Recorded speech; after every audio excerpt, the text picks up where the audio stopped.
सकता हूँ? नहीं, मुझे ऐसे ही रहने दो, मेरी ओर ध्यान मत दो।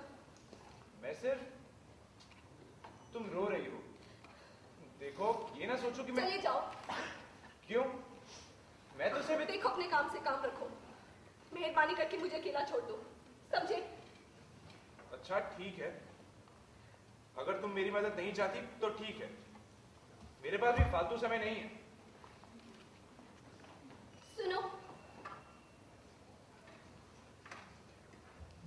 अगर तुम्हें ज्यादा देर ना हो रही हो तो क्या तुम थोड़ी देर और रुक सकते हो? नाम क्या है तुम्हारा? गौरी, पर घर पर सब प्यार से चंदा कहते हैं। तुम हिंदू हो? हाँ, क्यों? इसमें अजीब बात क्या है? लगता है इस बार तुम हो जो डर गए हो। क्यों, डर लगता है? हाँ, डर किस बात का? मैं भला क्यों डरने लगा? क्यों? क्या उन्होंने तुम्हें घर में कुछ नहीं बताया? स्कूल में भी नहीं? नहीं जानते तुम्हें हम जैसे लोगों से नहीं मिलना जुलना चाहिए।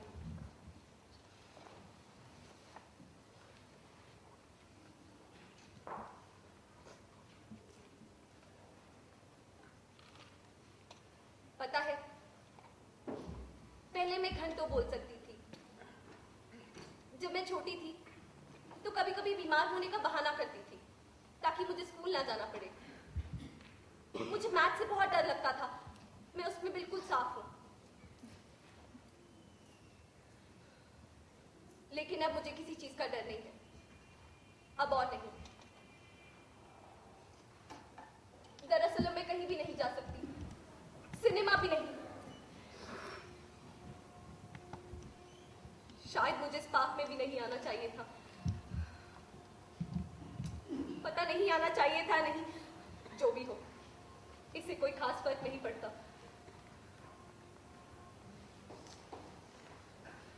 अच्छा, तुमने मेरे बारे में सब कुछ जान लिया है, अब तुम जा सकते हो। और तुम? मैं? तुम घर नहीं जाओगी? नहीं। क्यों? क्योंकि मैं भी घर नहीं जाना चाहती। लेकिन तुम क्यों जाना चाहते हो? मेरी फिक्र मत करो, मैं एक काफिर हूं। देखो, ऐसी बातें मत करो, मैं बिल्कुल ऐसा नहीं सोचता। नाराज मत हो। अगर तुम चाहो तो मुझे एकदम पकड़वा सकते हो।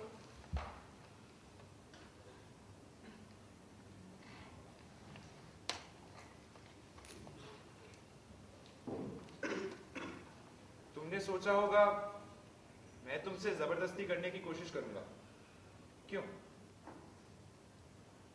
हाँ, ऐसा लग रहा था।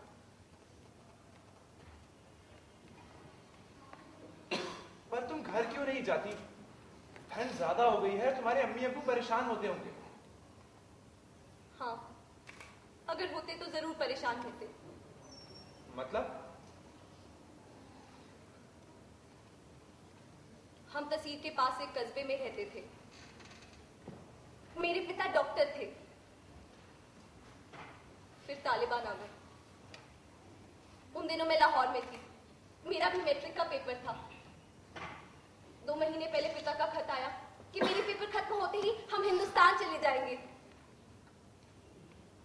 पर उसके बाद उनका कोई खत नहीं आया। मैंने कई खत लिखे, पर सुनती हूँ आजकल वहां कुछ नहीं पहुंचता। कल अखबार में देखा था, हमारे कस्बे के आसपास के इलाके में अमरीकी बमबारी ने सब तबाह कर दिया है। अब से मेरे दिमाग में अजीब अजीब से ख्याल आते हैं। आज उन्होंने मुझे स्टेशन पे बुलाया था, मैं दिन भर वही थी, अब्बा नहीं आया।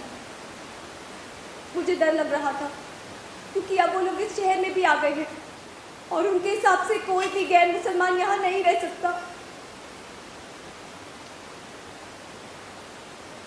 अब रो नहीं, अहम चीज ये है कि वो तुम्हें हाथ ना लगा पाए, और अब ज्यादा मत सोचो। पता नहीं मैं तुम्हें ये सब कुछ क्यों बताने बैठ गई। ये मेरी अपनी बात है, तुम्हें इससे क्या लेना देना। मैं तुम्हारी शक्ल सूरत भी नहीं पहचानती, तुम कौन हो ये भी नहीं मालूम। न जाने ऐसा करो, मेरे संग चली आओ, घबराओ नहीं, कुछ भी नहीं होगा। नहीं, मैं तुम्हारे साथ कैसे आ सकती हूँ? मेरी वजह से तुम मुसीबत में फंस जाओगे। देखो अभी यहाँ के हालात ठीक नहीं है, तो तुम कहाँ जाओगी? कुछ दिन मैं तुम्हें अपने घर में छुपा दूंगा, और कुछ दिनों की तो बात है, फिर हमारी आर्मी उन्हें हरा देगी, और तब मैं तुम्हें तुम्हारे अम्मी अब्बू के पास पहुंचा दूंगा।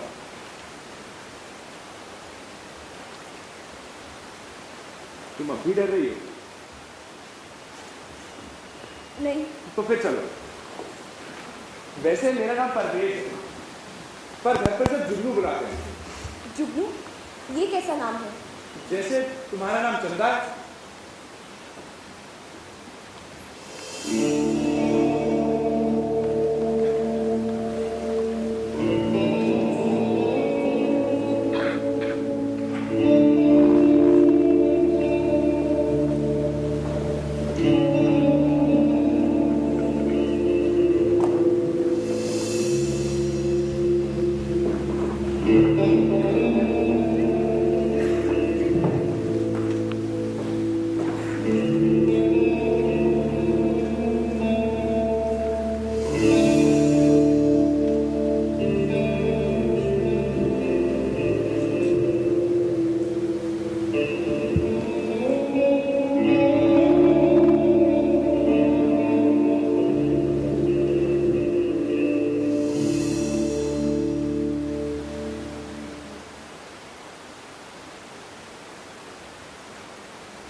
क्या ये तुम्हारे घर आने का समय है?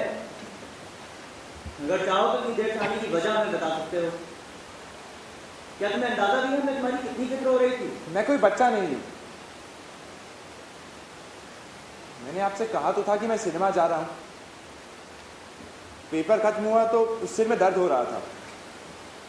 बाद में हम सड़कों पर बातचीत करते हुए घूम रहे थे, मैं और यूसुफ। तुम और यूसुफ? मैं आज तक यही समझता था कि हम हमेशा एक दूसरे से सच बोलते आए हैं। पर मैं सच। देखो 20 मिनट को मुझे अपनी बात पूरी करने दो।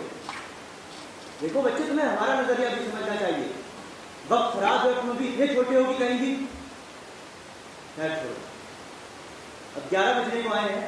मैं तुमसे ये नहीं पूछूंगा कि तुम अब तक कहाँ आवारागर्दी कर रहे थे।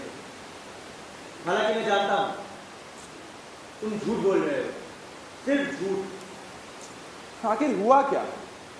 हुआ क्या? खास कुछ भी नहीं। बस यूसुफ शाम को तुम्हें खोजते हुए यहाँ आया।